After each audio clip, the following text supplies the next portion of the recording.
Was 2023 a good year for anime? Well, that is a subjective question, and sure, although I don't think this year had a bunch of bangers every season, I think the ones this year did have surpassed the ones in the previous years by a mile. So yes, I think 2023 was a good year for anime, even if it was slower than some of the previous years, but let's actually jump in and start talking about some of the anime that did come out this year, starting with the winter season. The winter season was one that I stated back at the beginning of the year was a bad season minus a few shows. But honestly, looking back on this season, this might have been one of the better seasons we had this year, with shows like Vinland Saga Season 2 stealing the show entirely and still to this day being one of the greatest anime ever created in my opinion. If this wasn't a season 2, this would be the best anime of the year for me, but I don't like including sequels when talking about anime of the year as I like to highlight new shows that come out. But the anime was still incredible. I have a whole video on why this anime was so good that you can check out after this one. This season also had Trigun Stampede, and although I haven't watched it yet, I have heard it was an amazing anime and it certainly looks that way. There were also some shows that were surprisingly really good during this season, like the magical revolution of the reincarnated princess and the genius young lady. I know, long title, but this anime was really surprising. It had godlike animation that puts most anime that came out this year to shame. But excluding that, this series just had really compelling characters and a really good story contained in a 12-episode runtime. This show was really good. Other shows that were continuations that I feel like should be brought up that I enjoyed were Inspector Season 2. I'm probably the only person on the planet who likes this anime, but it was good. Bofuri Season 2 also came out and it was just more Bofuri, so that was just a fun watch. The second half of Danmachi Season 4 also came out and it was absolutely incredible. The best season we've had so far for sure. When looking back, winter really was a stacked season that I completely underestimated when this year first started. The spring season is, in my personal opinion, the best season we had this year. It doesn't contain my favorite anime of the year, but it had the most top tier shows out of any other season this year, so let's get talking about it. There are two shows in particular that stand out to me, both of which I made videos on earlier in the year. The first series is one that everybody knows and I also really loved, Oshinoko. This series was just incredible from start to finish. That first episode still leaves an impact to this day. But even after that first episode, the series never let off the gas and produced a really high quality show that I think everyone should check out. As for the other show, this anime is such a sleeper anime of the year as it was released on Disney, so at the time you couldn't watch this show legally. But this show is godlike. I think you already know if you're one of the people who joined Luffy's crew earlier in the year. That's right, it's Heavenly Delusion. God, this anime is amazing. I love this anime with all my heart and I hate what happened to it earlier in the year. If you are still someone who hasn't checked this anime out yet, then please do yourself a favor and check it out as you won't be disappointed when you do. Heavenly Delusion is an anime that does so much well from its animation to its storytelling. It left you asking questions and wondering what the future holds throughout its entire run, and that is what I loved about this anime. Some of the other more notable shows that came out in the spring were Demon Slayer, which had an incredible season that I really enjoyed. There was also Hell's Paradise, which was again another really good shonen anime that came out in the spring. We had the beginning of the Ancient Magus Bride Season 2, which is one of the best anime of the year, as it is the Ancient Magus Bride. This season was great, and the second half that just concluded was even better. But out of everything, the greatest anime of this season were the romance anime. There were so many good romance coming of age anime that came out this season that it was hard to pick a favorite, so I would just bring up a few notable ones that I loved. Starting with Skip and Loafer. This anime was just a super cute and wholesome anime, but it had some stuff lying underneath the surface which made the anime really enjoyable. The Dangers in My Heart was also another really cute and wholesome anime that came out in the spring. This one was a surprise for me though, as I didn't like the first few episodes, but as the series went on, it just got so enjoyable. So if you check this one out, I promise you it'll get better after the first few episodes, just give it some time to cook. Insomniacs After School falls more into the coming of age category than romance, but it still also is a romance. This anime is beautiful. If it wasn't for a later anime in the year, I would honestly have this anime as the most beautiful anime of the year. This series was so compelling and the characters were so good. Watching these kids discover a new passion and grow to really love and appreciate life is great and made the whole anime so good. And for some of the other notable stuff that I don't have much to say about, we have Dr. Stone New World, which was good. Mashal, which was really funny, but not really for me, but there is a lot of entertainment to be had from it. We also had the Konosuba spin-off, Tonikawa Season 2, and Season 2 of Gundam The Witch from Mercury, all of which were really good shows. This season was actually stacked. There are still a lot of notable releases that I didn't bring up, but this was by far the best season of the year in terms of consistency. The summer season doesn't have as many hits as the spring, but there are still a few notable anime to talk about here. The first anime of note is Mushoku Tensei Season 2.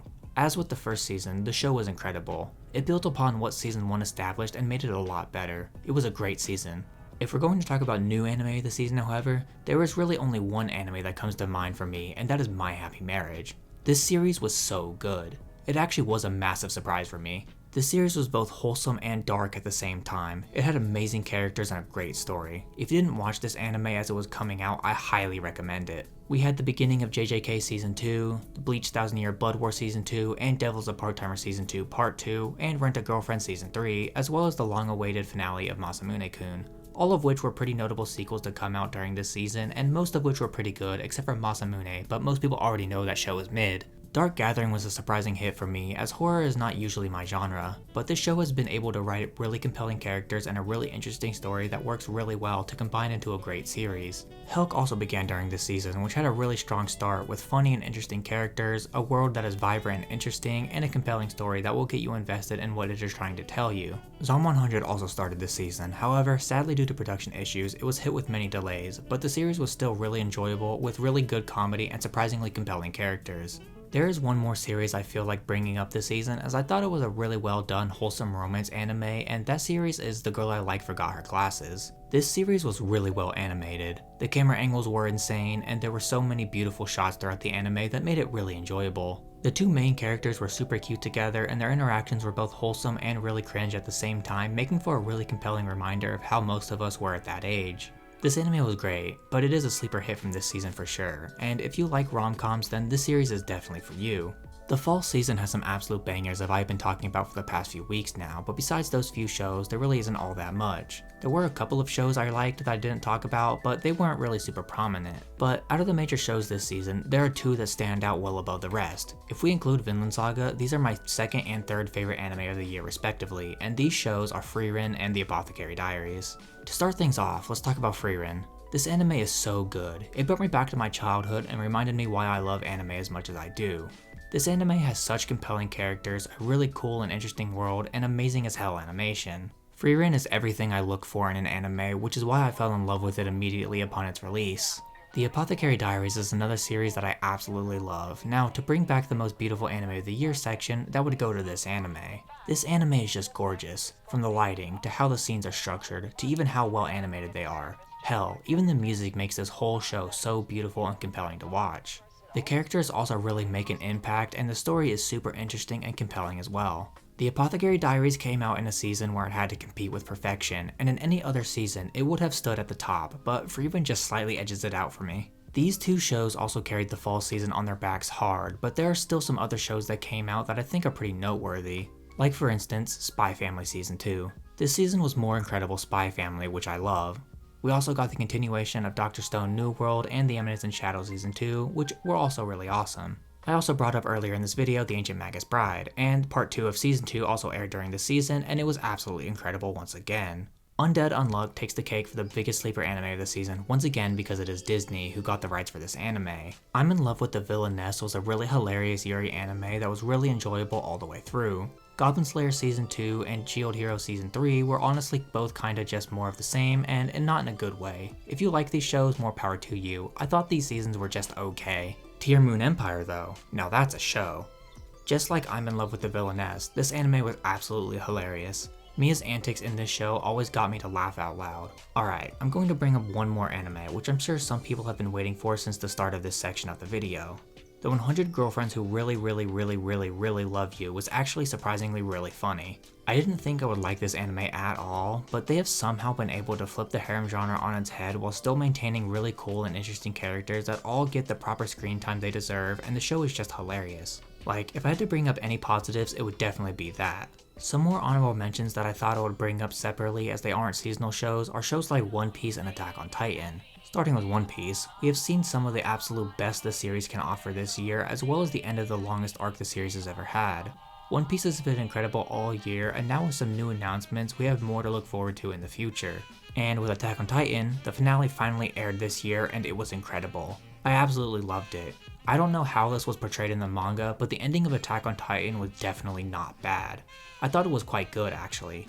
But this was the end of an era where another long-running, really popular shonen anime came to an end. But this is also the start of a new era that we will be seeing going forward. 2023 was a very interesting year. On one hand, we had a bunch of really bad power fantasy isekai and shitty rom-coms, but on the other hand, we have seen the absolute peak of what the medium of anime can produce even when animators are pushed well beyond their limits. Like with JJK Season 2 being by far the best animated show this year, despite the conditions the animators have had to work under, and I absolutely respect that they have been able to bring out such an amazing product despite it all. This year has definitely been a good year for anime, and I look forward to 2024 and seeing what it has to offer.